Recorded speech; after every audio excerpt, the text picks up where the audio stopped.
ಅವರಲ್ಲಿ primitive traits ಇರಬೇಕು. ಅಂದರೆ ಆ ಕಾಡಿನೊಳಗಡೆ ಇದ್ರಲ್ಲ ಆ ಪುರಾತನ ಕಾಲದ ಅವರಲ್ಲಿ ಗುಣಲಕ್ಷಣಗಳು ಕಾಣಬೇಕು. ಅವರಿಗೆ ಅವ್ರದ್ದು ಒಂದು ಡಿಸ್ಟಿಂಕ್ಟಿವ್ ಕಲ್ಚರ್ ಅನ್ನೋದು ಇರಬೇಕಾಗುತ್ತೆ. ಆಮೇಲೆ ಆ ಶೈನೆಸ್ ಅನ್ನೋದು ಅವರಲ್ಲಿ ಇರಬೇಕಾಗುತ್ತೆ. ಹಾಗೆಯೇ ಸಾಮಾಜಿಕವಾಗಿ ಆರ್ಥಿಕವಾಗಿ ಅವ್ರಿಗೆ ಬ್ಯಾಕ್ವರ್ಡ್ನೆಸ್ ಅವ್ರ ಹತ್ರ ಇರಬೇಕಾಗುತ್ತೆ. ಅವರು ಶೈಕ್ಷಣಿಕವಾಗಿ ಆರ್ಥಿಕವಾಗಿ ಸಾಮಾಜಿಕವಾಗಿ ಅವ್ರು ಹಿಂದುಳಿದಿರಬೇಕಾಗುತ್ತೆ. ಅವರು ಎಲ್ಲರಿಂದಲೂ ಕೂಡ ನಿರ್ಲಕ್ಷಿತರಾಗಿರುವಂಥದ್ದು ಆ ಟ್ರೈಟ್ಗಳು ಅವ್ರ ಹತ್ರ ಇರಬೇಕಾಗುತ್ತೆ. ಹಾಗಾಗಿ ಈ ಹಿಂದೆ ಜೇನು ಕುರುಬ ಕಾಡು ಕುರುಬ ಅವರನ್ನು ST ಕ್ಯಾಟಗರಿಗೆ ಅವರಲ್ಲಿ ಆ ಟ್ರೈಟ್ಗಳು ಇದ್ದಿದ್ದರಿಂದಾಗಿ ಸೇರಿಸ್ಲಿಕ್ಕಾಯಿತು. ಆದರೆ ಕುರುಬ ಸಮುದಾಯಕ್ಕೆ ಈ ಥರದ್ದೊಂದು ಕುಲಶಾಸ್ತ್ರೀಯ ಅಧ್ಯಯನವು ಆ ಸಮುದಾಯದ ಬಗ್ಗೆ ಮಾಡಬೇಕು ಅಂತ ನಮ್ಮ ಸರ್ಕಾರದಲ್ಲಿ ಹೋದಾಗ ಬಹುಶಃ ರಿಪೋರ್ಟ್ ಬಂದಿಲ್ಲ, ಫೀಲ್ಡ್ ರಿಪೋರ್ಟನ್ನೆಲ್ಲ ಕಲೆ ಹಾಕಿದ್ದಾರೆ.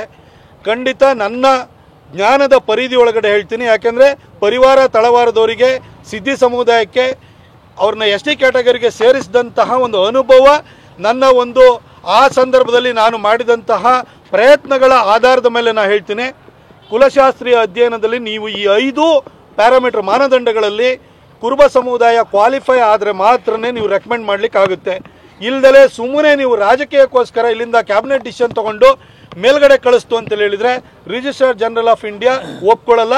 ಕುರುಬ ಸಮುದಾಯಕ್ಕೂ ಕೂಡ ಆ ಒಂದು ಟ್ರೈಟ್ಗಳು ಯಾವುದು ಕಾಣಿಸಲ್ಲ. ಯಾಕೆಂದರೆ ನಿಮಗೆ ಈ ನಾಗರಿಕ ಸಮಾಜವನ್ನು ನೋಡಿದ ಕೂಡಲೇ ಅವರಲ್ಲಿ ಈ ಅಳುಕಿನ ಸ್ವಭಾವ, ಅಂಜಿಕೆ ಸ್ವಭಾವ ಇರಬೇಕು. ಇದೆಯಾ? ಪ್ರಿಮಿಟಿವ್ ಟ್ರೈಟ್ಸ್ಗಳಿದೆಯಾ? ಅದಿಲ್ಲ. ಡಿಸ್ಟಿಂಕ್ಟಿವ್ ಕಲ್ಚರ್ ಇದೆಯಾ? ಅದಿಲ್ಲ. ಸಾಮಾಜಿಕವಾಗಿ ಆರ್ಥಿಕವಾಗಿ ಹಿಂದುಳಿದಿರೋಂಥವ್ರು ಖಂಡಿತ ಎಲ್ಲ ಜಾತಿ ಜನಾಂಗಗಳಲ್ಲಿದ್ದಾರೆ, ಕುರುಬ ಜನಾಂಗದಲ್ಲೂ ಇದ್ದಾರೆ. ಆದರೆ ಈ ಮಾನದಂಡಗಳನ್ನು ಪೂರೈಸಲಿಕ್ಕೆ ಕುರುಬ ಜನಾಂಗದ ಕೈಲಿ ಸಾಧ್ಯವಾಗುವುದಿಲ್ಲ. ಫೀಲ್ಡ್ ರಿಪೋರ್ಟ್ ಮಾಡಿ ಅದನ್ನು ಅಂತಿಮ ವರದಿ ಸಲ್ಲಿಸಿದ್ರು ಕೂಡ ಅದನ್ನು ಈ ಒಂದು ಪ್ಯಾರಾಮೀಟರ್ಸ್ಗಳನ್ನ ಮೀಟ್ ಮಾಡಲಿಕ್ಕೆ ಸಾಧ್ಯ ಇಲ್ಲ. ಇದು ಕಾನೂನು ಪದವೀಧರರು ಇಷ್ಟೊಂದು ಅಗಾಧವಾದಂತಹ ರಾಜಕೀಯ ಅನುಭವ ಹೊಂದಿರುವಂಥ ಸಿದ್ದರಾಮಯ್ಯನವರಿಗೆ ಚೆನ್ನಾಗೇ ಗೊತ್ತಿದೆ. ಆದರೂ ಕೂಡ ರಾಜಕೀಯಕ್ಕೋಸ್ಕರವಾಗಿ ಇಲ್ಲಿಂದ ನಾವು ಕಳಿಸ್ಬಿಡ್ತೀವಿ, ಕೇಂದ್ರದವ್ರು ಏನು ಮಾಡ್ತಾರೋ ಗೊತ್ತಿಲ್ಲ ಅಂತ ಹೇಳ್ತಾ ಇದ್ದಾರೆ.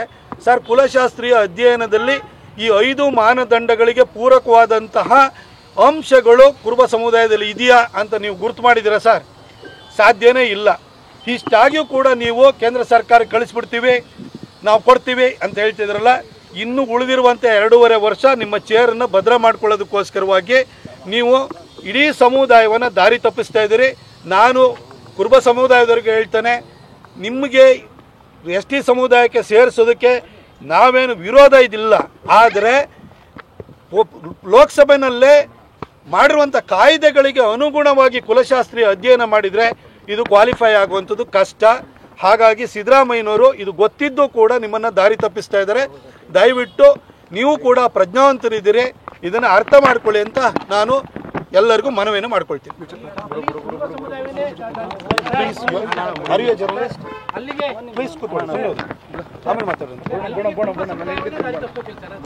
ಖಂಡಿತ ಅವರು ಕಾನೂನು ಪದವೀಧರರು, ಅವ್ರಿಗೆ ಗೊತ್ತಿದೆ. ಸಿದ್ದರಾಮಯ್ಯನವ್ರು ಏನು ಒಬ್ಬ ಜಾಣ, ಅವರು ಒಬ್ಬ ಬ್ರಿಲಿಯಂಟ್ ಪಾಲಿಟಿಷಿಯನ್, ತಂತ್ರಗಾರಿಕೆ ಚೆನ್ನಾಗಿ ಗೊತ್ತಿದೆ.